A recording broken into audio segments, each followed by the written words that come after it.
Assalamualaikum warahmatullahi wabarakatuh. Halo semua, nama saya Rara. Dan saya Akbar. Kami dari SMP 19 Jakarta, kelas 9H. Kali ini kita akan mengajak kalian mengenal lebih dalam tentang sejarah instansi BMKG atau Badan Meteorologi, Klimatologi, dan Geofisika. Seperti yang kita tahu bahwa salah satu tugas BMKG adalah mendata bagaimana perkiraan cuaca pada hari ini dan juga BMKG membantu masyarakat dalam penanggulangan bencana. Berasal dari sumber yang kita lansir dari Wikipedia, ternyata BMKG juga ada sejarahnya loh. Sejarah pengamatan meteorologi dan geofisika di Indonesia dimulai pada tahun 1841, diawali dengan pengamatan yang dilakukan secara perorangan oleh Dr. Onen, kepala rumah sakit di Bogor. Tahun demi tahun, kegiatannya berkembang sesuai dengan semakin diperlukannya data hasil pengamatan cuaca dan geofisika.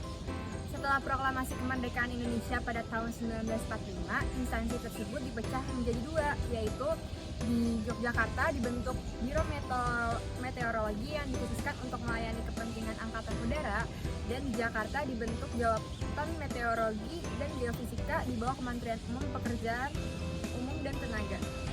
Nah, pada tahun 1949, setelah penyerahan kedaulatan negara Republik Indonesia dari Belanda, Meteorologi and Geofisika Din diubah menjadi Jawatan Meteorologi dan Geofisika di bawah Departemen Perhubungan dan Pekerjaan Umum.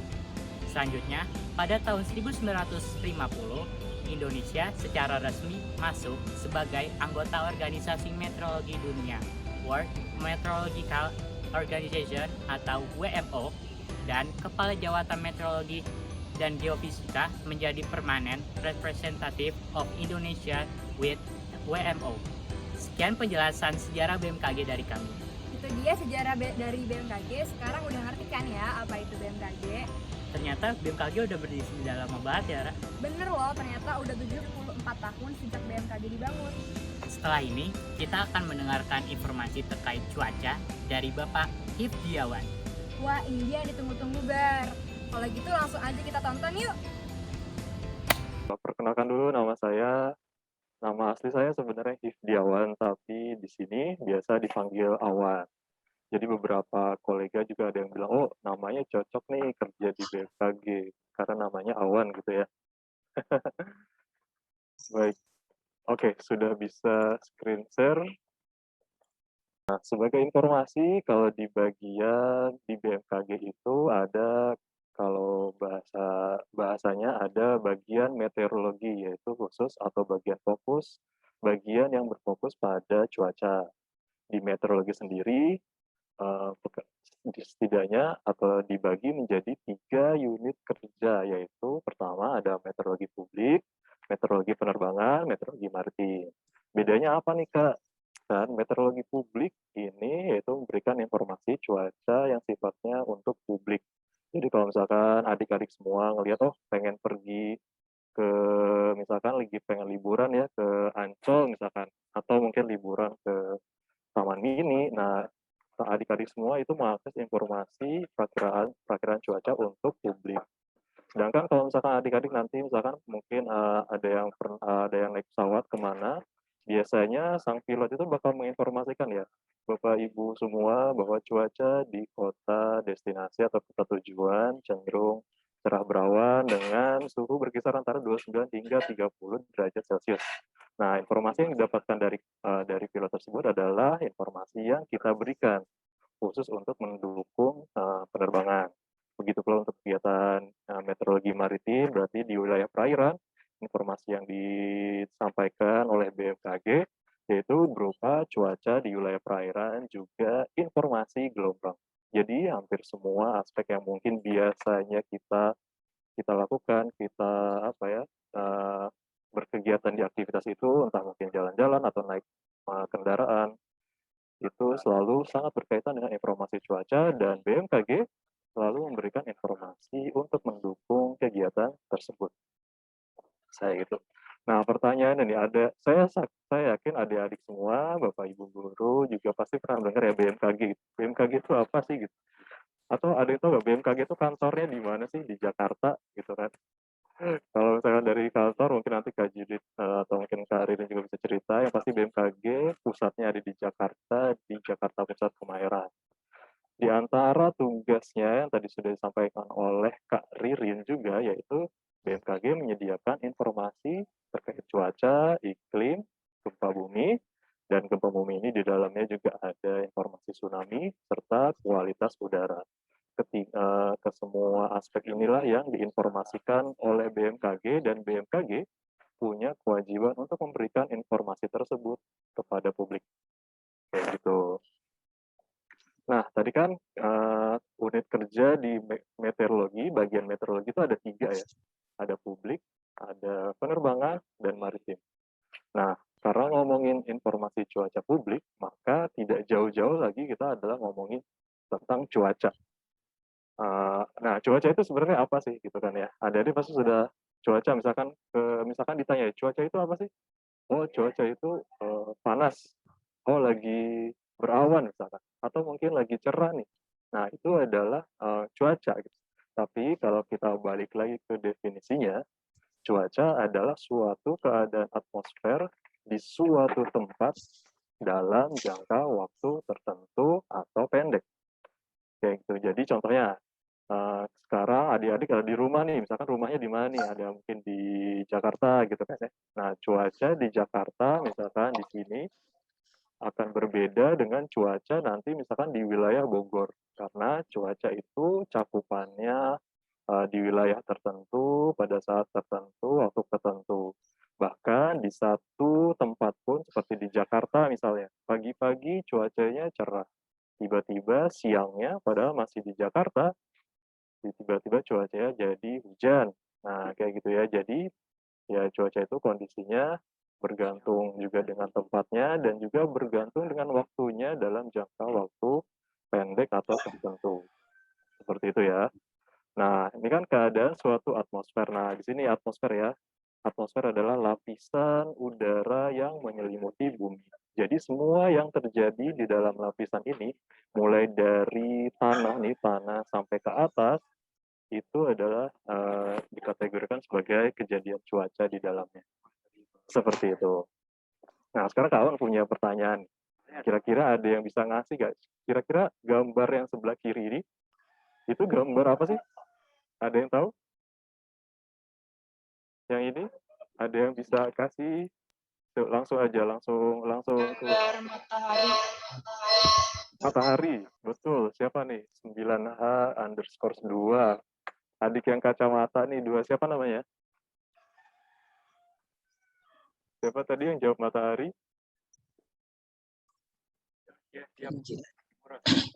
Siapa? Adik Pinja ya, oke. Kenja. Kenja, baik. Adik Kenja, jadi gambar matahari, betul banget. Nah, gambar-gambar ini atau kita sebutnya ikon ini mewakili kondisi atau menggambarkan perakiraan cuaca yang dikeluarkan oleh BMKG.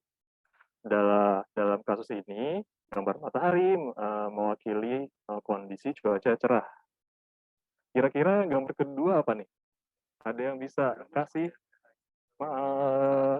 ide? Kira-kira gambar kedua, kalau tadi matahari aja cerah, kira-kira yang ada awannya ini sebut apa?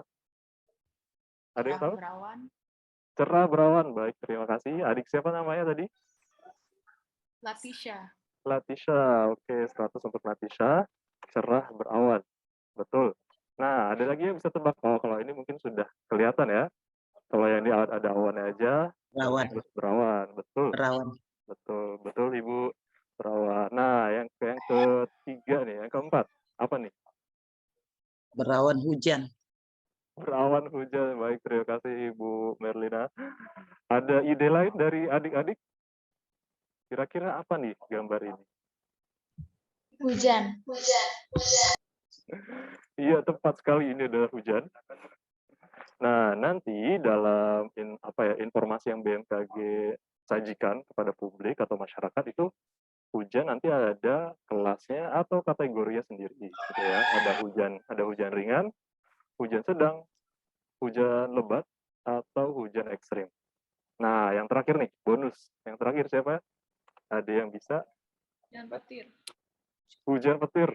Oke, luar biasa. Saya kasih aplaus buat adik-adik semua ya. Berarti adik-adik semua juga sudah aware terhadap informasi yang kita berikan kepada masyarakat. Seperti itu. Mantap. Nah, mungkin ada yang tanya ya, sebenarnya kalau gitu kakak-kakak perakirawan gimana sih bikin informasi cuaca gitu kan? Barangkali ada yang bertanya kayak gitu. Kalau nggak ada yang nanya juga nggak apa-apa. Nah, ini yang pertama gitu ya, ketika kakak-kakak perakirawan membuat informasi cuaca, yang mereka lakukan adalah mereka melihat kondisi real yang terjadi pada hari sebelumnya, atau yang biasa disebut dengan analisis, melihat kondisi 24 jam terakhir. Seperti itu, oh misalkan kemarin di Depok cuacanya cerah berawan aja gitu seharian, nggak ada hujan, kemarin anginnya juga santai-santai aja atau nggak ada angin-angin kencang kayak gitu, maka dari situ mereka akan menghubungkan, oke kemungkinan untuk esok hari atau untuk hari ini memiliki pola cuaca yang sama, seperti itu. Setelah melakukan analisis dan evaluasi, mereka juga melakukan membuat perakiraan cuaca itu dengan bantuan pengolahan data. Ada yang tahu nggak ini gambar apa? Ada yang tahu? Yang gambar biru ini? Mungkin belum familiar ya. Ini adalah gambar automated weather station atau stasiun cuaca otomatis. Ini adalah alat atau instrumen yang dimiliki atau digunakan BMKG untuk mengukur semua kondisi cuaca, mulai dari misalkan suhu udara, kemudian ada arah angin, kecepatan angin, intensitas curah hujan, juga tingkat radiasi matahari, kayak gitu, serta kelembaban.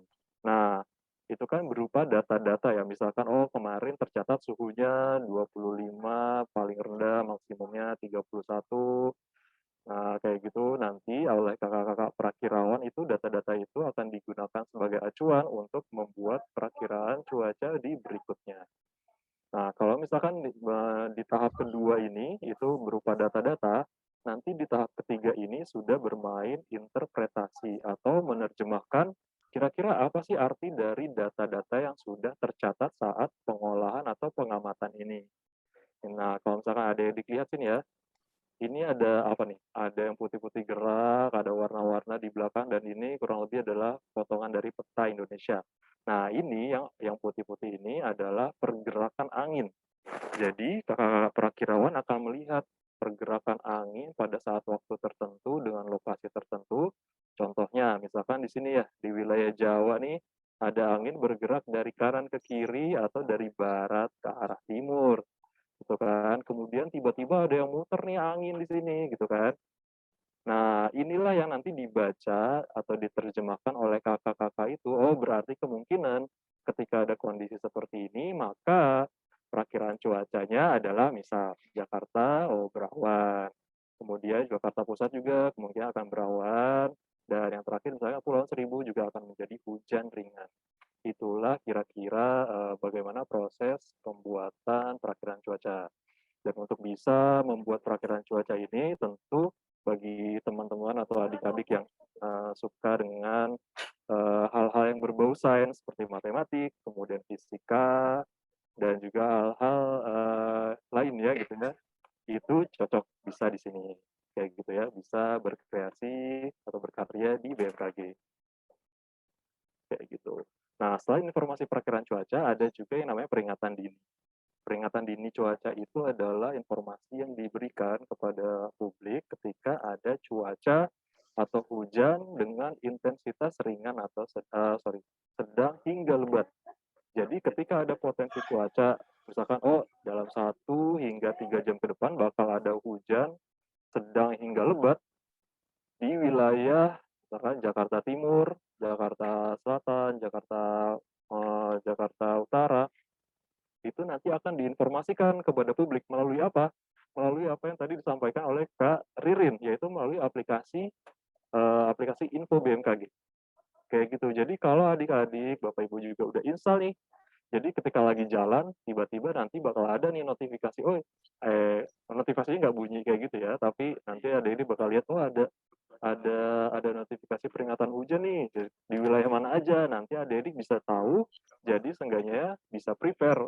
Entah mungkin misalkan, oh mau berangkat ke Kemayoran misalkan, oh nggak jadi lagi hujan lebat di sana gitu kan. Atau mungkin menggunakan alternatif kendaraan lain seperti itu. Jadi informasi ini sangat berguna bagi adik-adik untuk beraktivitas, termasuk misalkan berangkat sekolah gitu ya, ketika pertemuan tatap muka mau berangkat bakal ada hujan atau enggak, bisa melalui aplikasi peringatan dini ini.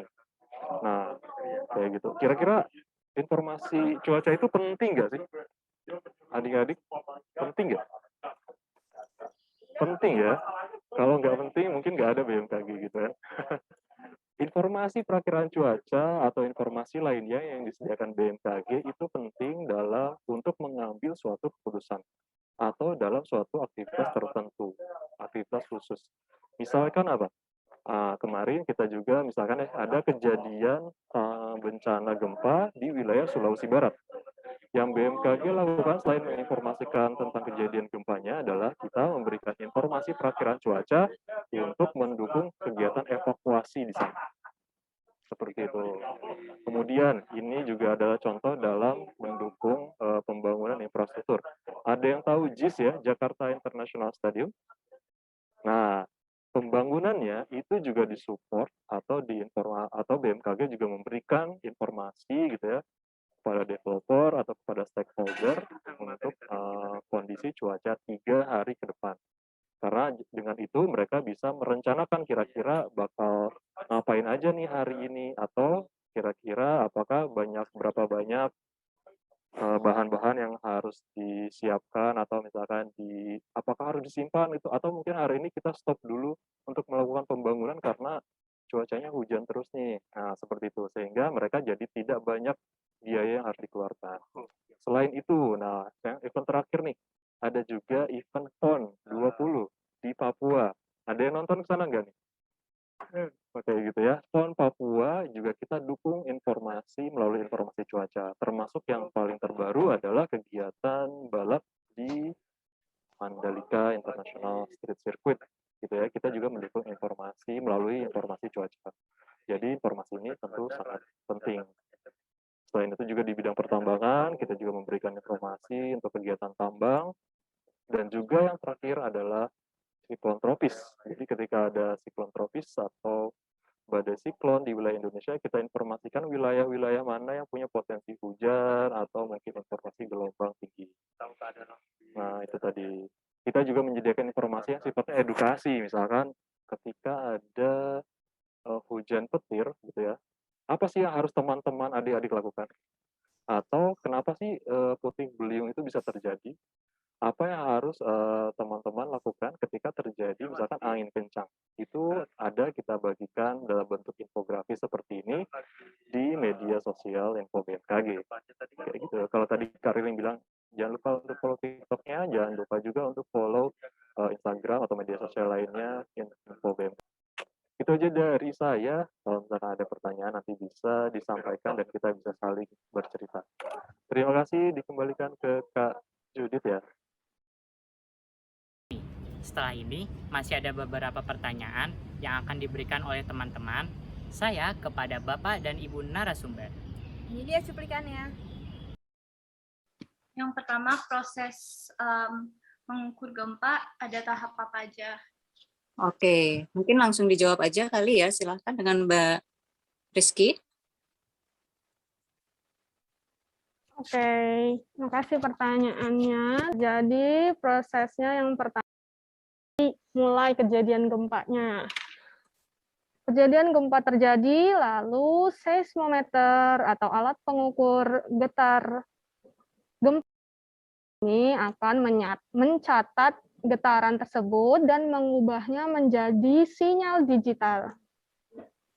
Nah, setelah seismometer mengubah menjadi sinyal digital, datanya dikirimkan ke Ignatius. Nah, mengirimkannya ya kita lewat satelit ya, bantuan satelit komunikasi, kemudian diterima di Ignatius. Nah, di Ignatius sendiri nanti data yang tadi dikirimkan oleh seismometer, seismograf akan dianalisis di ruangan Ignatius menggunakan aplikasinya disebut Seiscom 3. Nah, sinyal gempanya itu kurang lebih seperti ini nih, adik-adik kelihatan ya sebelah kanan. Ini untuk setiap stasiun akan memberikan sinyal seperti ini. Nah, dari sinyal ini akan dianalisis. Yang dianalisis apa? Jadi gelombang gempa itu terdiri dari gelombang utama, gelombang badan yang pertama kali masuk, kemudian ada gelombang permukaan. Nah, yang biasanya dirasakan adalah gelombang permukaan ini. Gelombang badan ini nggak bisa dirasakan oleh kita.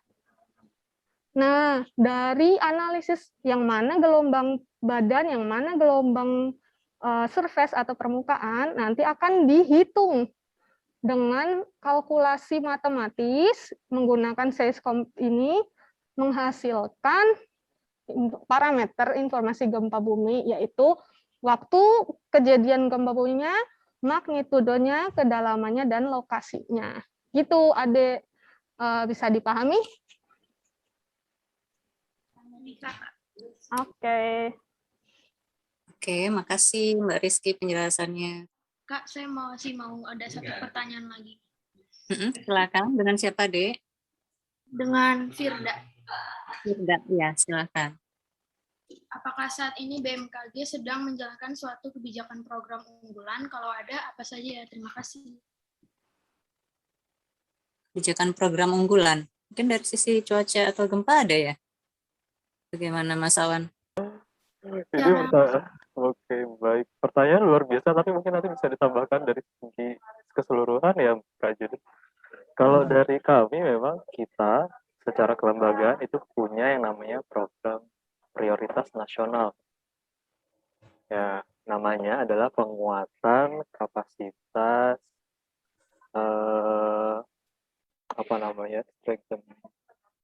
penguatan kapasitas cuaca dan iklim.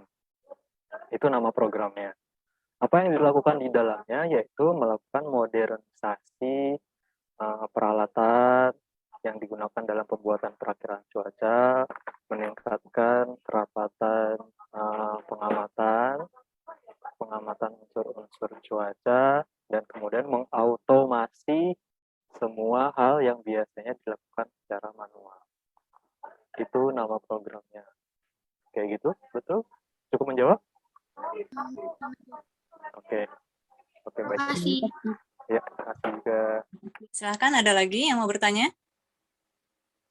Oh iya, Aku. ini kumpulan.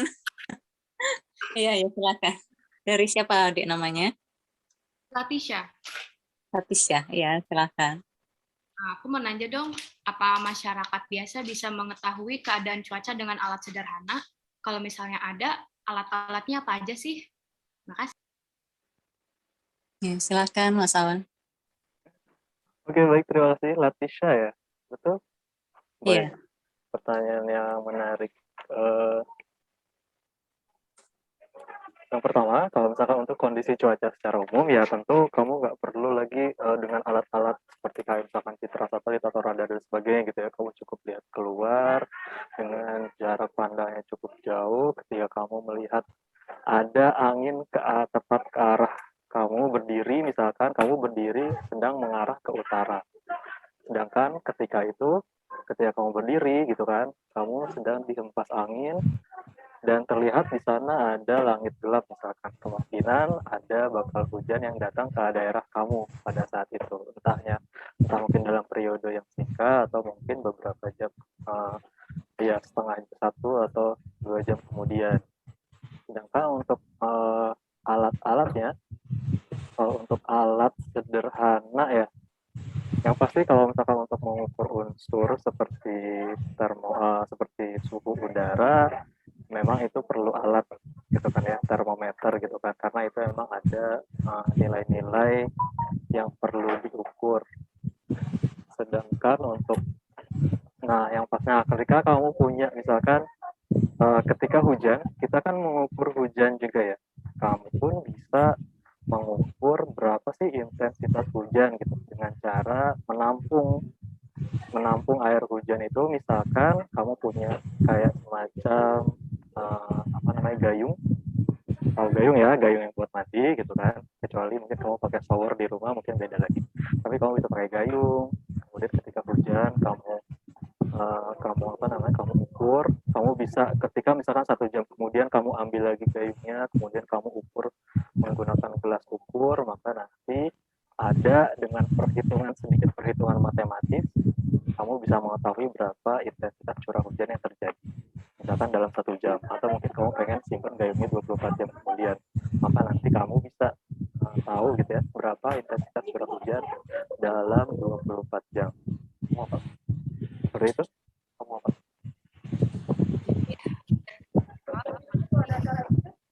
Makasih Wawan atas jawabannya. Nah, itu dia beberapa pertanyaan menarik dari teman-teman saya.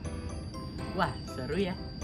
Hari ini kita belajar banyak mengenai mulai dari penjelasan tentang sejarah BMKG, lalu ada cara kerja BMKG, informasi cuaca, informasi gempa, informasi tsunami, dan wawancara dari teman-teman kita.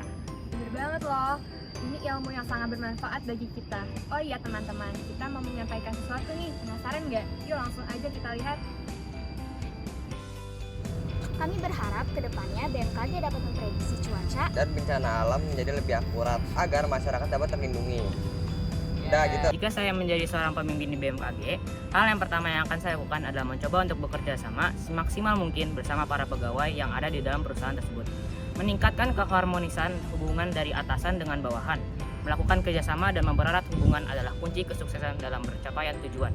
Dan tujuan melakukan kerjasama adalah ingin memajukan perusahaan yang saya pimpin dan meningkatkan daya saing serta ingin memperluas dan memperbanyak saham. Sebagai seorang pemimpin, saya ingin menjadi benar-benar seorang pemimpin, bukan menjadi seorang bos. Mencoba menjadi panutan yang baik dan berusaha untuk memberikan sejuta manfaat kepada orang lain, meningkatkan kualitas kerja dan keuntungan. Layanan informasi meteorologi, klimatologi, dan geofisika secara Luas, cepat, tepat, akurat, dan mudah dipahami. Akhirnya, setelah kita melihat penjelasan dari narasumber BMKG dan teman-teman kita akhiri sampai sini aja ya, Ra. Semoga ilmu yang kita dapat hari ini dapat berguna untuk masa depan kita. Sekian tayangan video tentang lembaga BMKG. Terima kasih sudah menonton sampai selesai dan mohon maaf bila ada salah kata ya. Saya Rara. Dan saya Akbar. Wassalamualaikum warahmatullahi wabarakatuh.